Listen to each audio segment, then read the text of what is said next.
Glory to God. Glory to you, Jesus. Glory to you, Holy Spirit. Hallelujah. Hallelujah. Hallelujah. Bueno, mga kapatid, muli po magandang hapon po sa lahat po ng sumusubaybay ng programang ito over DWAD. At minsan pa sa pangalan po ng ating head servant na sa kasalukuyan po, maring nagta-travel siya o maya-maya pa. Pero yan ang tiyak po ay mamaya po darating siya mamayang gabi.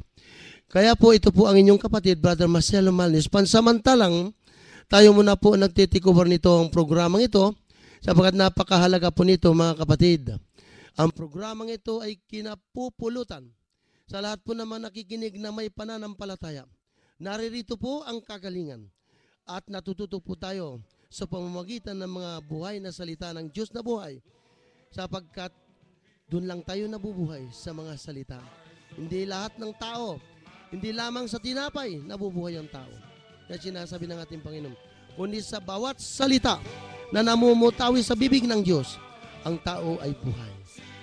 So mga kapatid, sa mga sandaling ito, minsan pa, samahan po ninyo kami.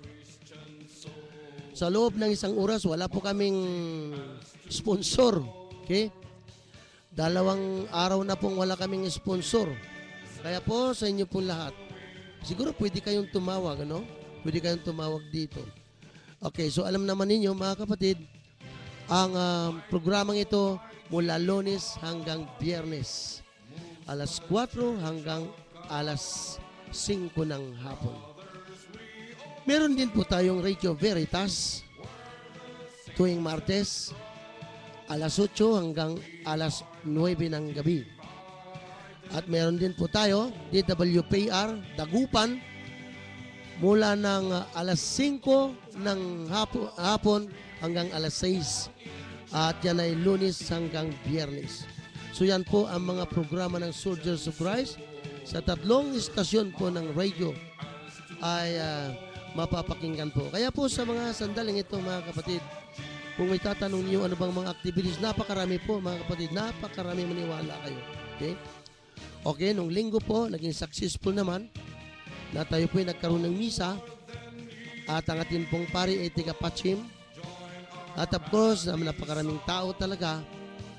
Kaya purihin ang Diyos, mga kapatid, sa mga naganap po ay talaga namang nakakatuwa.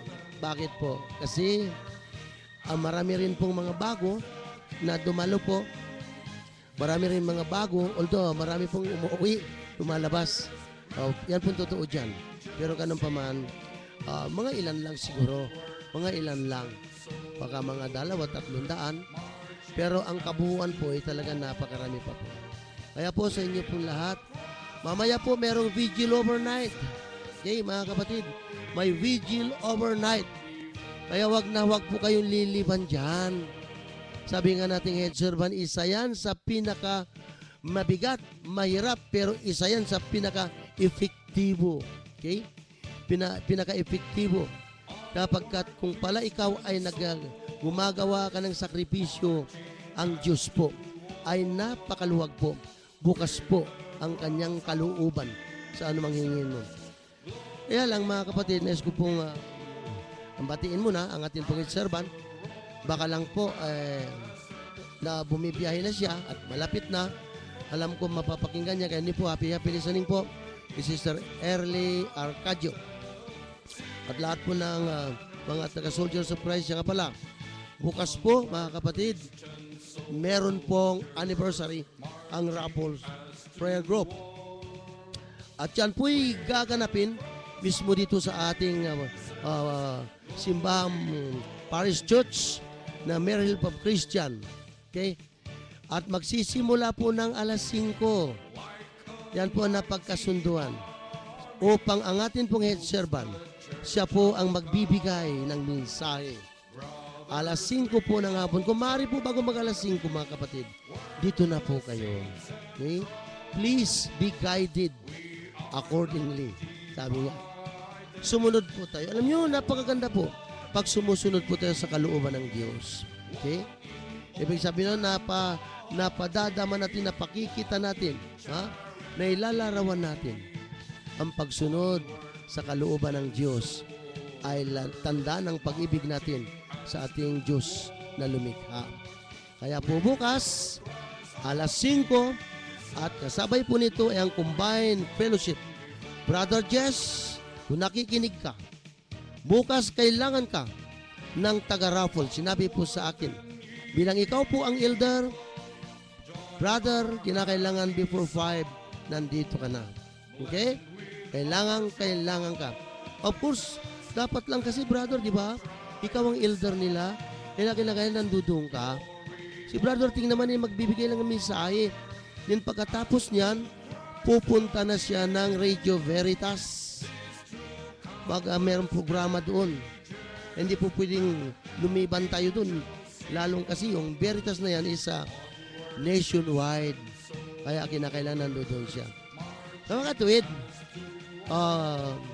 magbibigay siya mo ng panayam dito, may mensahe sa atin. Then pagdating ng alas 7, ang atin pong buting Kura Paroko, Reverendo Padre Larry Toledo, ay magmimisa po siya para po sa ating combine, of course, sa atin pong anniversary ng raffle.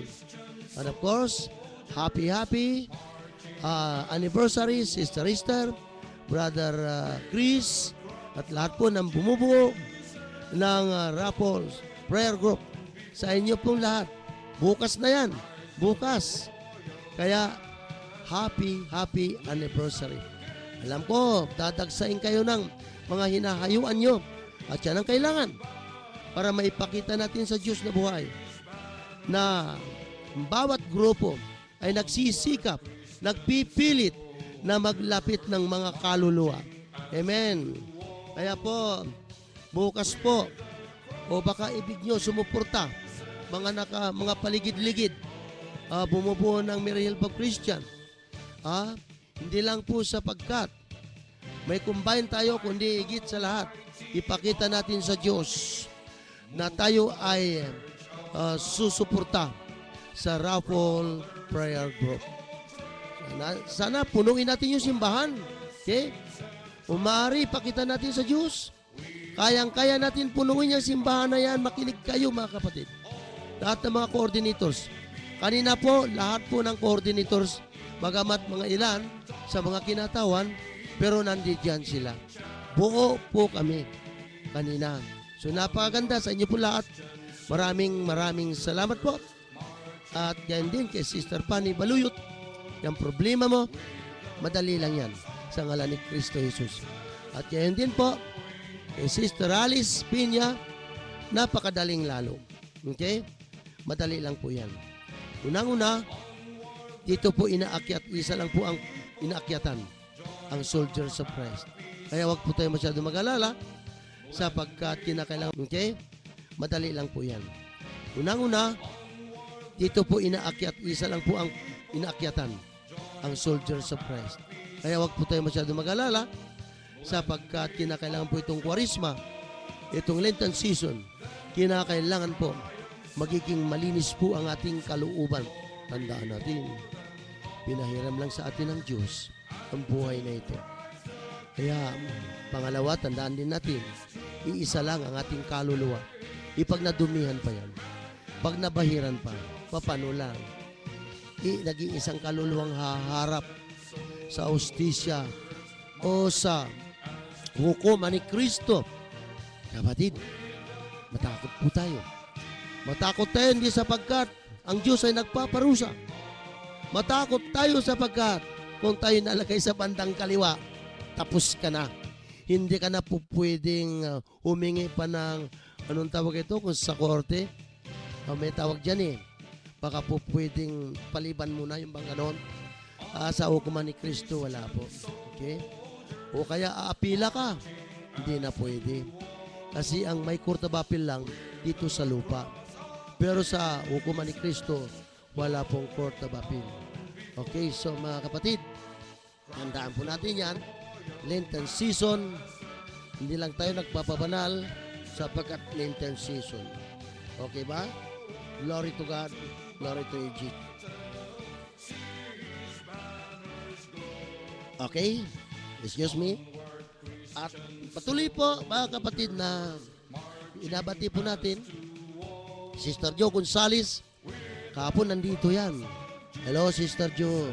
Happy listening. Of course, Brother Roberto Tinumpit. Okay? Siya po talagang laging sumisigaw na iwasan natin, putulin na natin ang reservation. Yes. Alam din ni Brother Rupit, maraming nagagalit sa kanya. Siguro alam niya rin maraming natutuwa sa kanya. Sapagkat yun naman kanyang ginagawa ay tama. Pero wag ko kayong magagalit mga kapatid. Tama lang ginagawa ng ating kapatid ni Brother Rupit.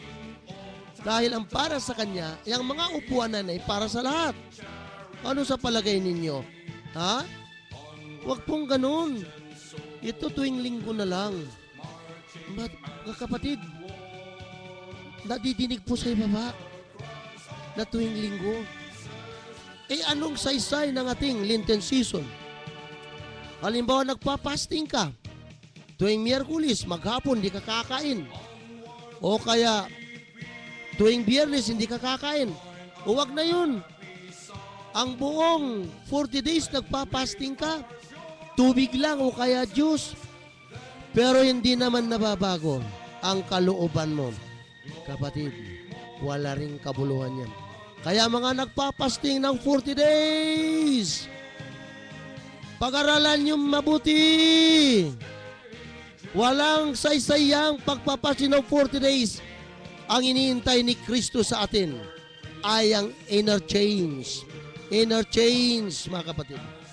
Kaya po, alam ko may mga ilan, hindi ko na ngangalanan, 2 alam ko dyan. Pero napakaganda po, mga kapatid, kung tayo po ay nagpapasting, hindi lamang sa panlabas, hindi lamang sa pagkain, kung hindi higit sa lahat, mga kapatid ko. Yon bang mga masasama nating ugali, alisin na natin yan. Okay, magiging walang kabuluhan. Yung atin pong fasting, hindi ka kakain, hindi ka manonood ng television, hindi ka manonood ng sine, o ano paman. Pero yung ugali mo naman, hindi nababago, nagsasayang ka lang ng oras mo. Amen ba? Kaya ito pong Lenten season na ito. Ibig sabihin mo buuin natin. Kasi po, ang totoo lang, yung atin pong buhay, yung ating kaluluwa, ay iniram lang natin sa Diyos yan. Kapag kung iniram lang natin sa Diyos yan, ibalik po natin ng may kalinisan. Okay? Hindi lamang malinis tayo sa panlabas, kung hindi higit sa lahat, malinis po tayo sa ating kalooban. At yan po ang kinamumuyan ni Kristo. Malinis ka nga. Ang dumi mo naman pala. Sa kalooban mo, sa puso mo. Okay? Delikado po yan. Magiging walang saysayan. Okay? Kaya kung tayo po ay magpapasting, hindi lang sa panlabas, hindi higit sa lahat sa ating kalooban. Yung mga nag-reserve na, nakala nyo ba? Akala nyo ba natutuwa Diyos dyan? Hindi. Hindi natutuwa Diyos dyan. Ano sabi? Mamaya mapapakinggan po natin yan. Ano sabi ng Diyos? Ano man ang ginawa ninyo sa pinakahamak kong kapatid, yan ay ginawa ninyo sa akin. Kabalintunaan, ano bang hindi nyo ginawa, hindi nyo rin ginawa sa akin. Now, kung ang ginawa mo, yun lang nag-fasting ka, hindi ka kumain, the whole 40 days, hindi ka kumain, pa-juice ka na lang, pero yung kalooban mo naman, napakarumi, puno ng kalansay, ay kapatid, pag-aralan mong mabuti. Okay? Hindi magiging meritorious yung gagawin mo. Dito ang hinihintay ng Panginoon ay yun bang ang paglinis ng ating sarili, sa ating kalooban, at tayo'y makapagbibigay ng magandang halimbawa. Okay? Ito ang hinihintay ng Panginoon. Para makilala siya sa pamamagitan ng mabuting o magandang halimbawa. Okay? So, anong gagawin mo? Kanino mo ibibigay? Ipakita mo sa pamamagitan ng iyong kapwa-tao.